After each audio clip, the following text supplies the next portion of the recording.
I'm the coach. You're locked into the... EA Sports coverage of the National Football League brings us to historic Baltimore, Maryland, and M&T Bank Stadium. Straight ahead, we've got a good one on tap here between the San Francisco 49ers and the Baltimore Ravens. It's a rematch of Super Bowl 47 minus one Harbaugh. The Ravens and 49ers are underway. This is fielded at the goal line. And he'll take it a yard or so past the 20, call it the 21-yard line. The Niners heading out by their 6-year quarterback, Jimmy Garoppolo. Jimmy, of course, sat behind Tom Brady for much of his tenure in New England. Won his first 5 starts as a Niner in 2017, then the injury last year. So still some question marks surrounding number 10 out there under center. Throwing on first is Garoppolo. Buying time to his left. Completes it to the tight end, Kittle. Give him 3 there on the first play of the game, and it's second down. Brandon, perfect defense in this situation would have meant that there was an incompletion that would have picked it off. Okay, so they gave up the completion. But I really enjoyed watching how the defense stayed in sync, stayed in great communication. Rush coming, and he's taken down. Marching in for the sack, Matthew Judon. That last sack, it puts Garoppolo and the 49ers in a tough spot. They face a 3rd and long. That'll be complete to Breida. And he'll be a couple yards shy of the 20 at the 18. Give him 2 yards on that play, and it'll be 4th down.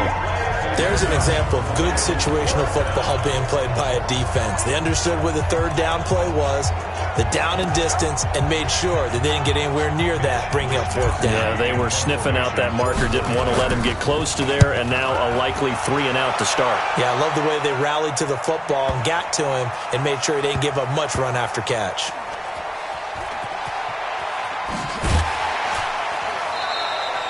$62 yards on the punt that time. Wow. And the Ravens will get it. 1st and 10 from deep in their own territory. Baltimore taking the field again here, and as we mentioned earlier, getting the win over San Fran this past week to get to 10-2. That's now 8 straight victories for the Ravens. That's a new franchise record. And you mentioned that they are going to have their, in all likelihood, their 2nd consecutive division crown in the AFC North. Last year, they barely got it at the end of the season. They've got a full 3-game lead this year. Yeah, they could cruise to the title. It won't be easy because they have to go to Buffalo next. And Buffalo has to have that game in order to keep pace in the wild card race, and they're playing pretty well.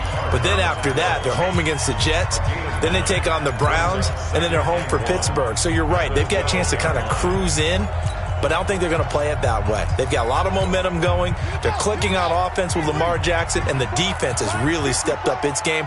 Hard to move the ball against those Ravens. And some incentive not to cruise to the finish line, because right now they're the number 1 seed in the AFC by virtue of their win and the Patriots' loss in Houston this last week. 10 yards there, good enough for a Raven first down. Baltimore was the most run-heavy team in the league last year after Lamar Jackson took over as a starter. And you think about Mark Ingram. He goes from a situation where he was sharing time with Kamara in New Orleans. Now he figures to be the top guy in the Baltimore backfield. Although I guess you could say he's kind of splitting time with his quarterback, Lamar Jackson. But a great veteran presence Mark Ingram is behind Jackson. Ingram now in his 9th NFL season. Now a play fake here on first down. Catch is made by Marquise Brown. There he goes left side. All the way in for a Ravens touchdown. Marquise Brown, 78 yards, as his guys are able to strike first here in this opening quarter. An ideal start for them, really. You force the punt, and then you go down and score. And you've got to see a fist pump on the sideline from the head coach, don't you? Because he's turning to his bench, and he's telling his team, this is how we prepare. Force the punt, go downfield and score. I told you guys, it's just like a boxer in the gym preparing for the fight. Now we get to turn it all loose. Tucker now to kick it away following the touchdown. This fielded at the 2. And he'll take this across the 25. A couple extra yards up to the 27-yard line. San Francisco coming back out on the field now. They're 10-2 after the defeat. The game-winning field goal that Baltimore had to take them down 20-17. Well, I'll just give you the mic because you were there. You called that game. What did you see from San Fran? I saw a team that, going into it, we were talking about this being a Super Bowl preview. I walk away from it thinking, yes, it could easily be a Super Bowl preview. That's a very good team in San Francisco. Conditions were brutal out there. Driving rain, horrific wind. But they played so tough in that game, had their opportunities, and got beat by a field goal at the buzzer. I think this is a team offensively, defensively, even special teams can compete with anyone. And I can't wait to see their race for the NFC West crown because I believe Week 17, they're at Seattle. That could decide it all. But right now, think of the stretch that they're kind of in the midst of. 5-game run against Seattle, Arizona, Green Bay, Baltimore, and then New Orleans. Man, that is not easy. No, it's not easy at all. But how about this? Raheem Mostert. Did you know that name before the Baltimore game?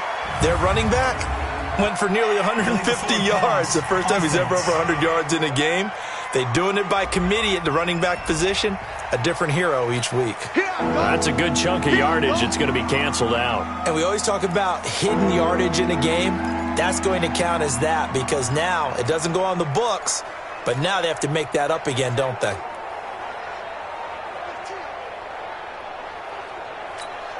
Maybe worse than the loss of yardage, they also lose the down. So now it's 3rd and long. I'm coming after you. Check. Fresno. Go ahead. Garoppolo looks to throw. And it's caught by Saleh. And he'll be out of bounds, but able to get it up past the 45. And they pick up 25 as they convert on 3rd. The beauty of route running is it doesn't matter what position. Everyone's doing the same thing. In this case, tight end, selling the vertical route. Get the defensive back on his heels, break off for the corner. And with good timing, you get a completion as we just saw there. One, Omaha.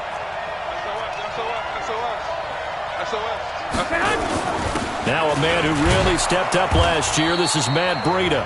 And across midfield he goes into Raven territory. Give him 5 on the carry there, and it'll be 2nd down. I call that play a success. A nice inside run sets up a very manageable 2nd down. A very solid gain on that play. Yeah, he is met quickly in the backfield. Down he goes, folded like a lawn chair. Neutral zone infraction, defense.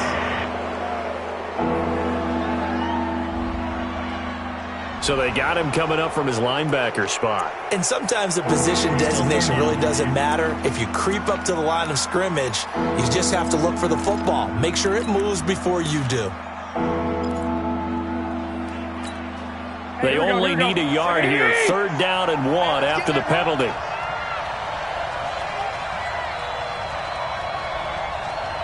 Check 24. Go ahead. Now it's a former Raven. This is Kyle Juszczyk. And he will have a 1st down as they get him to the ground at the 37. Move the chains. A gain of 7 on 3rd down.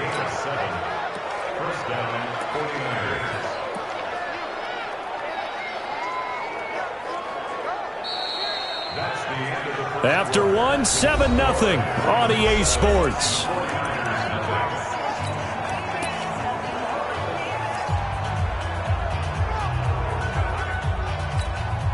Line of scrimmage, the 37 on 1st and 10. Let's see what you got. Now they'll throw with Garoppolo. He'll get this into the hands of Breida. It's a 4-yard pickup, and that'll make this a 2nd down. I know most of the time when the ball's in the air, you're thinking wide receiver, tight end, but running backs, they can be a big part of any passing offense nowadays. 4 yards on that last completion, so that sets up 2nd and 6. Kill. Turn it. 21. On 2nd down, a run with Breida. 2 yards the gain there, and now they're left with a 3rd and about 4 for a 1st.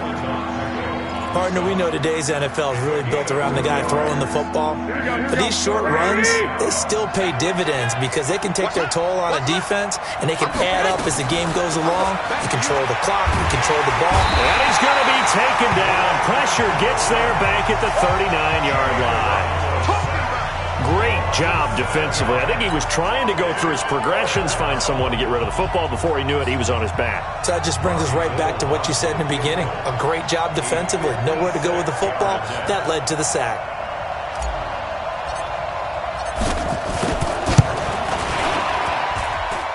And his kick is good. He got every bit of that one as it's good from 56 yards out. CD, you know there were quite a few Bears fans back in January saying, why didn't we hold on to that Robbie Gould guy? Well, it's a legitimate question. 33 of 34 for San Francisco in 2018. The crazy stat of the year, he missed more extra points, too, than he did field goals, one in the 2018 season.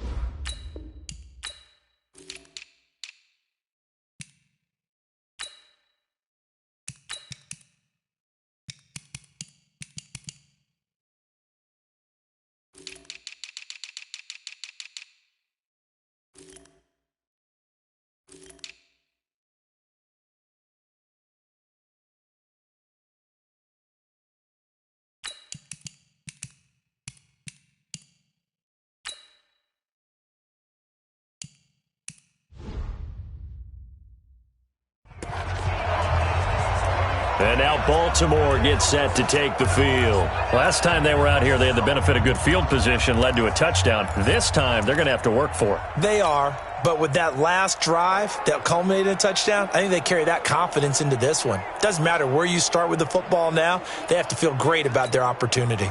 Jackson and the Ravens come up now 1st and 10 at their own 19-yard line. Jackson from the shotgun. Nowhere to escape, and he goes down. DeForest Buckner coming right up the gut. Gets in there for a loss of 9. Throwing on 2nd and long. Jackson, you never want to give up a sack. From the O-line's perspective, they hate it for several reasons, especially because they felt like they let little brother down back there in the pocket. Oh, no doubt. They have a ton of pride, and they go into every job wanting to keep that guy clean. They want that uniform with no grass stains, no dirt, nothing on it, but it's really, really difficult. You're talking about some terrific athletes who are trying to put him on the ground.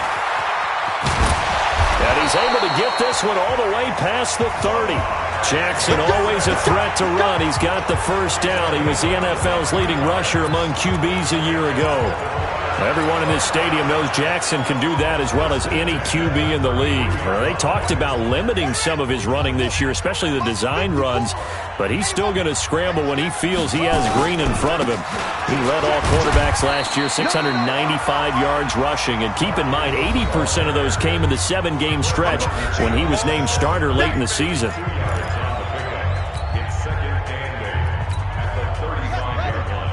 Fans, a reminder, I have a note card here that says ad-lib halftime previews. So I guess let's do just that as we'll hand things over to Jonathan Coachman in Orlando when this one reaches halftime. They do okay? And he is into the end zone for a Baltimore touchdown.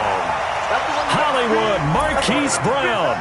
2 catches, 2 touchdowns here so far as the Ravens push further out in front. Now Tucker to add the PAT.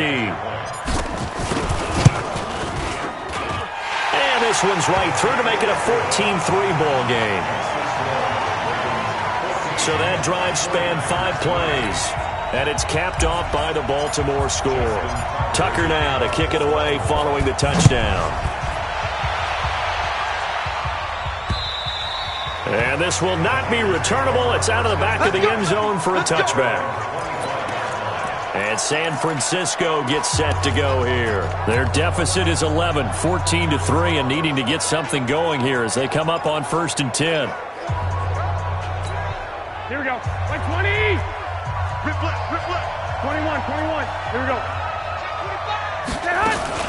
They'll start on the ground with Breida. Looking for a seam, but finding none. He'll get back to the line of scrimmage, and that's it. Patrick Onwuasor up to make the tackle. They had the run for no gain. Now they'll try again from the 25 on 2nd and 10. From the gun, it's Garoppolo. And he's going to find his man out of the backfield. That's complete. And he will lose yardage here back at the 23-yard line. It'll wind up being a loss of 2. And they'll be facing a 3rd and 12. Nowhere to escape, and he goes down. Pernell McPhee, always a threat to find the QB, and he gets to him there. Now the Ravens going to use one of their timeouts as they get the stoppage with a little over 50 seconds to go in the first half. Here comes the 49ers punter now as the drive goes backwards, so he's on to punt it away.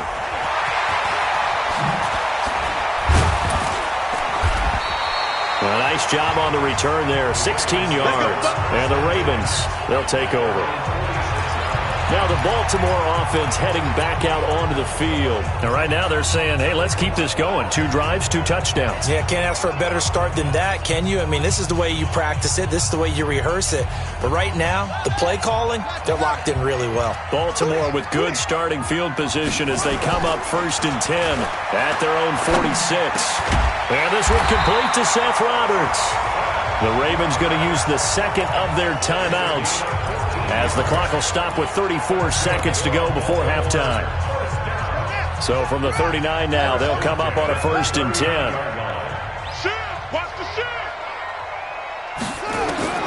From the gun, Jackson. This will be caught by Brown. And he'll go out of bounds inside the 15-yard line. A really nice gain of 25 yards. Talk about a big first half. Already has the 2 touchdowns, adding to his receiving total there and picking up the first down. He's coming off the line so fast. I think he's intimidating the defensive backs with his explosiveness, and he's chipping away at their confidence. Flushed out right. This is caught. And he'll take it into the end zone for a Ravens touchdown. A 14-yard touchdown as the Ravens push further out in front. CD, it seemed like they were so focused on the guys out wide, they forgot about him out of the backfield. That's a really good point because you've got to communicate, and oftentimes when you start counting receivers, that's exactly what you do. You start from the widest receiver, work your way inside. Who gets lost sometimes? The back in the backfield. That's exactly what happened there. And he got into the end zone.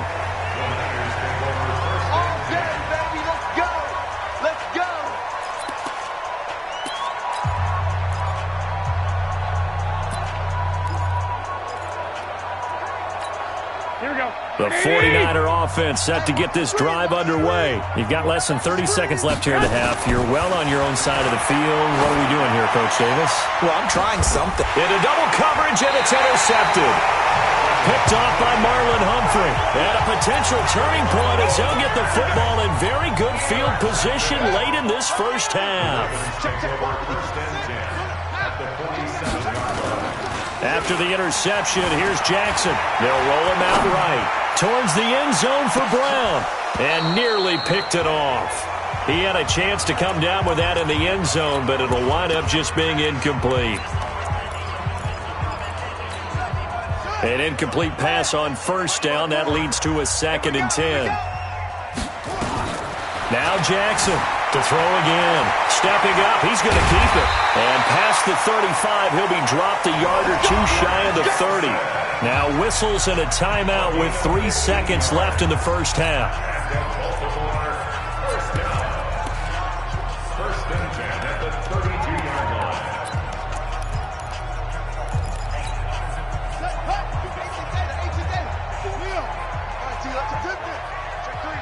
Check three.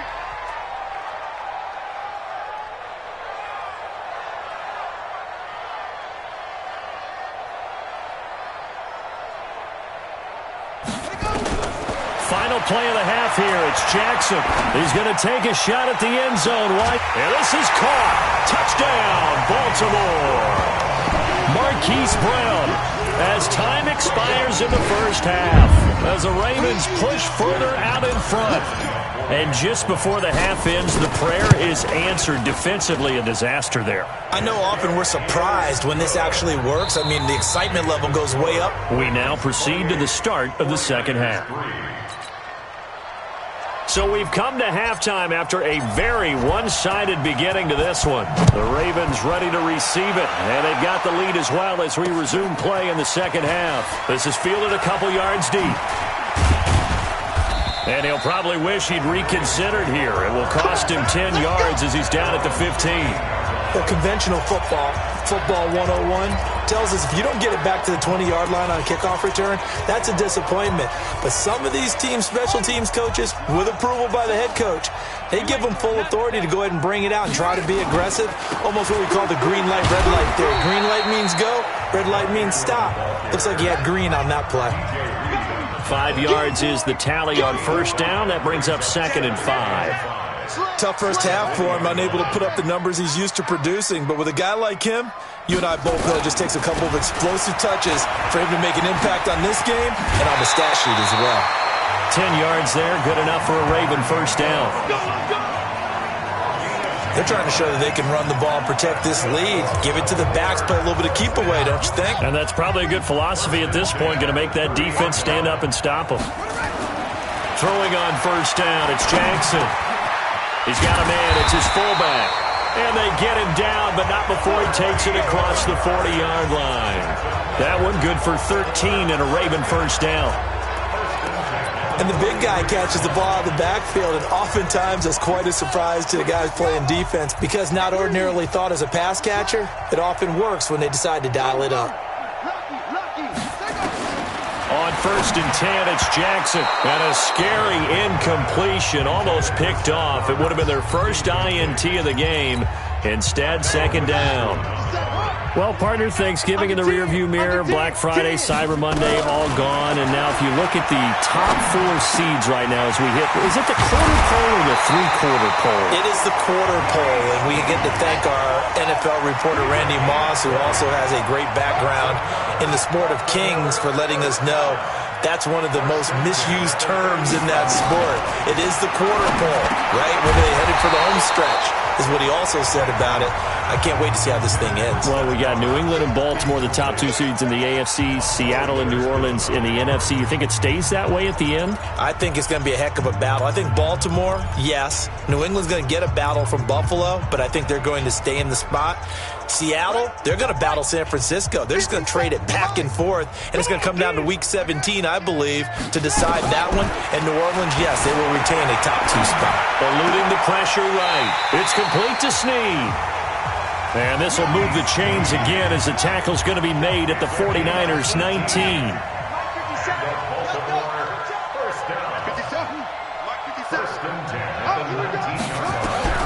From the red zone now, here's Jackson on first down. And that'll wind up incomplete.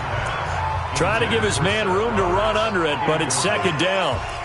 But one thing's for sure, they're still taking their shots downfield, even with a big lead. I think it's way too early to go into a shell, so I like what they're doing. Continue to take your shots. Continue to be aggressive. It's not their job to slow themselves down. Now, meanwhile, a pass that should have been intercepted, but it winds up falling incomplete. Marquise Brown, the rookie, his intended target, and it's 3rd down. This offense was on the move. Now 2 straight incompletions have them looking at 3rd and 10. Trying for Brown, and it's intercepted. Picked off inside the 10. And the return will stop them well inside their own 20 at the 15-yard line. CD, while we have a quick second here, I want to give a shout-out to 3 teams who have struggled mightily this year, who all got wins in Week 12. The Dolphins, the Redskins, and for their first win of the season, the Bengals. How about you? I love your empathy, right? You hate to see teams struggle like this. Hate to see teams that are down. And he goes down. The Ravens able to get to him. Josh Bynes. It'll go as a loss of about 8 as he gets in there to drop him. The amount of sacks that they've absorbed in this game is absolutely extraordinary. Let's just face it. This offensive line, flat out, cannot handle this pass rush. It's been demonstrated time and time again. 12. Another try after the first down sack. Garoppolo. And they're going to sack him again. The 5th time they've gotten him today, and this one results in a safety. And the safety there, another mistake, and these mistakes just keep piling up. How many more can they make? They put themselves in such a massive hole now. Going to be difficult to dig out from under. Yeah, for sure they can't afford any more at this point. Let's go. Let's do it. Now that's the kind of return you're looking for. To get to that spot on the field, that allows you to do a lot of things on offense. And now Baltimore gets set to take the field. This is sort of what you would call a put-away drive, isn't it? They score here, especially a touchdown. It's almost out of reach. It certainly feels that way, and I think that they're going to call their plays accordingly because what you really want to do, even though you know the scoreboard is still up there and the game's going to go on, in fact, you can take the spirit away from another team, that their drive and will to come back and win can be taken with another score right here. It's still third quarter, but you just get that feel. Yeah, they're teetering right there on the brink, aren't they? On second down now, it's Ingram. Ingram's got the first down and more, and finally taken down at the 34. The Ravens get a new set of downs, give them 17 on that pickup. Ingram again, a first down carry. Credit him with a 1-yard gain there to make it 2nd and 9. Well, we saw him there trying to get it to the outside, trying to get to the perimeter, but not a whole lot of room there. But there's got to be one positive to that. If you keep moving laterally, creases tend to develop as the game moves on, and they can run it back inside later. On 2nd and 9, Jackson escaping the pressure right. That's going to be knocked away and incomplete. Trying to get it to Willie Snead there, and it's 3rd down. They need to get this to the 24 on 3rd down.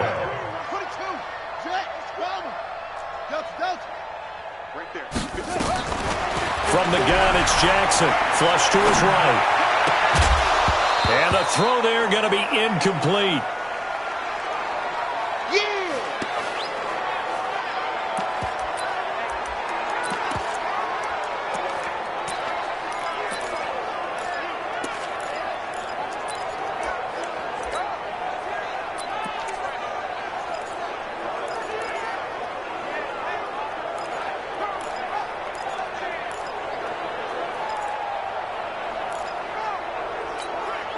And a tough ask here. They're going to go for it on 4th down and 9.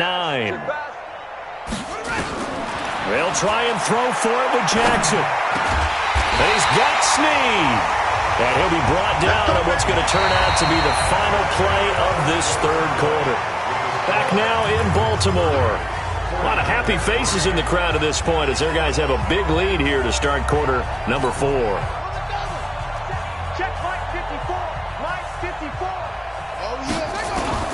Inside the red zone here. They'll look to throw. Flushed out right. And he will go down outside of the pocket for a sack. Tried to get away, but could not. And it's never good to take a sack. You really don't want to take one down here in this part of the field down near the red zone. Not at all, because you're already pretty much assured of a field goal. But you take a big sack, it could push you out of range, and that's why defenses get a little more aggressive in this situation. They're almost conceding the 3 points. They want to push you back and try and take you out of that. They get 11 back on that one. It leads to 3rd down. And he will score. Touchdown, Baltimore. An 8-yard touchdown run as his guys continue to pour it on. So another score there, and often you talk about the 3 phases of the game. Defense, offense, special teams. It's been a clean sweep in this one, hasn't it? It certainly has. They've been pretty dominant throughout this game. And privately, the head coach will add a 4th phase. That's the coaching. And he'll tell the ownership that as he tries to go. And he's going to have to eat this one as down he goes. I know we could sit up here and dance around it a little bit, but going for 2 in this situation, somebody doesn't like someone else. There's no doubt in my mind. Well, what they couldn't see is you lean back in your chair and you yeah, that's not a good decision. They didn't get it, though. Yeah, I don't think you can just say, well, my kicker's hurt in this spot. No, okay. Let's go.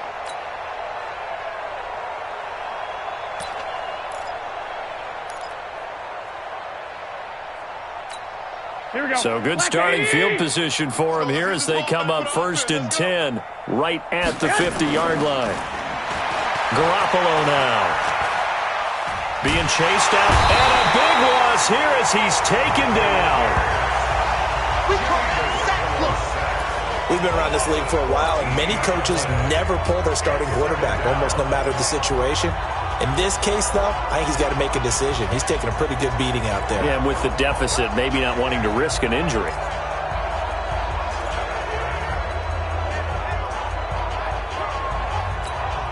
So after the sack, a scenario you certainly don't work on too often. 2nd and 24. Now Garoppolo. Into heavy traffic, and it's intercepted. Picked off by Marlon Humphrey. And the return stops just a little bit shy of midfield at the 48-yard line. Well, this defensive pressure has been constant all game long. The pass rush, the coverage, they've all been excellent, and now they'll tack on an interception here as this one continues to slip just further and further out of hand. The Baltimore offense at the line, set to get going. And this game comfortably in hand. The scoreboard speaks for itself, but you still got your starting quarterback out there. When do you go to the backup, let him get some time? And that's one of the great questions in the NFL, Brandon, because I'm just going to tell you, in the 2015 season, I commentated on 3 games in a row that were blowouts. And in none of them did the starting quarterback ever come out of the game for the team that had a big lead. And in each instance, I asked the coaches later on. And he fires one that's intercepted. Picked off by the former first-rounder Jimmy Ward. And they will score. It's a 49er touchdown.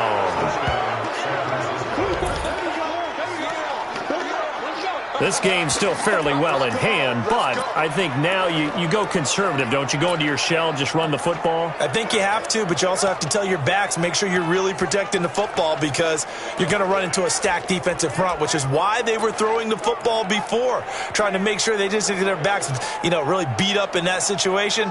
Now, good luck to them. Now Garoppolo and the Niners will come up and go for 2. They'll give it to the fullback up the middle. And he will bull his way in there for the 2 points. And they turn the pick 6 into a pick 8 with that 2-point conversion. I love how you upsell. That is outstanding right there. What a big-time play. Big switch in how this game was going, and then they capitalize a little bit on top. And they will not get a chance to return this one as it's through the end zone for a touchback. Now the Baltimore offense heading back out onto the field. The outcome of this one, well, we know who's going to win it. It's just all window dressing at this point. Got me thinking, what's the biggest blowout that you've been a part of as a player, broadcaster? Well, I'm not going to go to the player part because when I think blowout... Because you won every game as a player. No. I think about being blown out. And no one wants to go back to those memories. But, when I was calling college football, I saw a game that... a team put 70. I actually saw it happen twice. A team put 70 on their opponent. And in the NFL, in the 2017 season, I saw one of those changing of the guard games where a team that hadn't been very good before now was dominating and kicking around a team who had been ruling their division. And that's when you earn your paycheck, right? As the analyst, you got to fill that time. You've got to know what's going on out there and how it all happened. Well, obviously, that begs the question, what game was it? That was Seattle hosting Los Angeles, the Rams. Yeah. Their second meeting of the season, and the Rams turned. And the Niners get there and bring him down. Now after that sack, it's 3rd and long for Jackson and the Ravens. There's Jackson on 3rd and long. And he's going to be intercepted a 3rd time. Picked off by the former first-rounder Jimmy Ward. And he's able to get it back to the 41-yard line. Well, that's 3 picks he's now thrown in this game. And I know this, the holiday season, because here we are in December. Of giving. Right, it is the season of giving. Maybe for his own sake, after the game, he may have to announce that he's donating certain amounts to charity for each interception that he throws. A throw left side to start the drive is complete. And able to break 1 tackle, but then quickly brought down. Kittle last year, what a season. 1,377 receiving yards, an NFL record for tight ends en route to his first Pro Bowl. Not bad for the former fifth-round pick. Actually, I remember that game, December, against Denver. He had that monster first half, 210 yards. Did not have a single catch in the second half, but still those 210 yards were just 4 yards shy of Shannon Sharp's single-game record for a tight end. 7 yards there and a first down.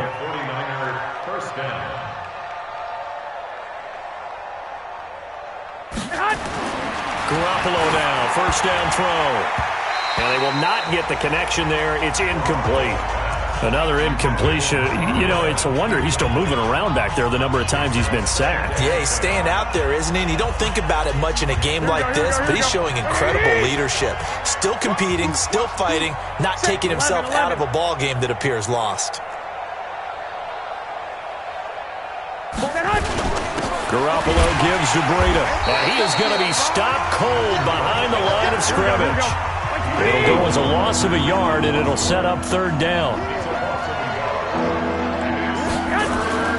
Throwing is Garoppolo on third down. And he's going to be intercepted a third time. Picked off by Patrick on Russell. And he's going to take this one back to the 37-yard line. Facing this fourth-quarter deficit, felt like they had to throw the ball, and on the other side, they were ready. No doubt about it. They're playing situational football. They look at the clock. They know the lead that they have, and all they're doing is playing pass on every down. Playing the pass, picking it off, and now big time. And he can't find a receiver, and he's brought down. Eric Armstead, the defensive end, will get credited for the sack. They'll come up after the sack on a 2nd and 12. It's caught by Roberts. And he'll be out just a yard or two shy of the 30. An excellent gain, 35 yards. Boy, another big play late here for an offense, Charles, that certainly has had its fair share of big plays. Coverage has been a problem all game long, and I would say that going along with that has been confidence. Because even if they had the right coverage, they've still dented them, and now it's been a real issue for them during this game. Got a man, it's Brown. Now the Ravens going to use one of their timeouts. It's just their first. They've got 2 more to use here in the final stages.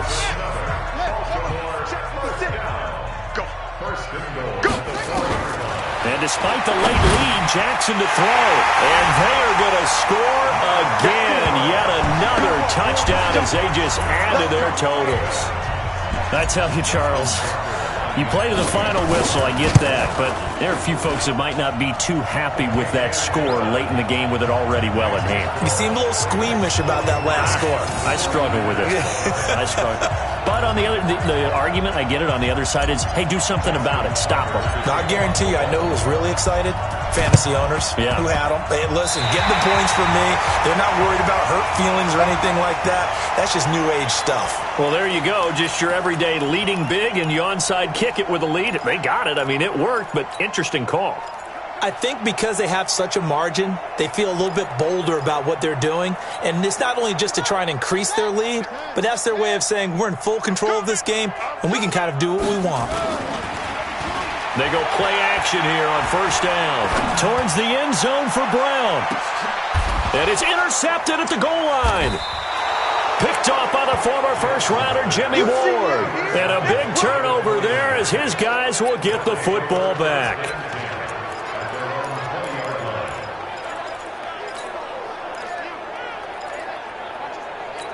Here we go. The 49er offense set to get this drive underway. This is just an exercise in futility. Do you even bother running a play here offensively? I wouldn't, because...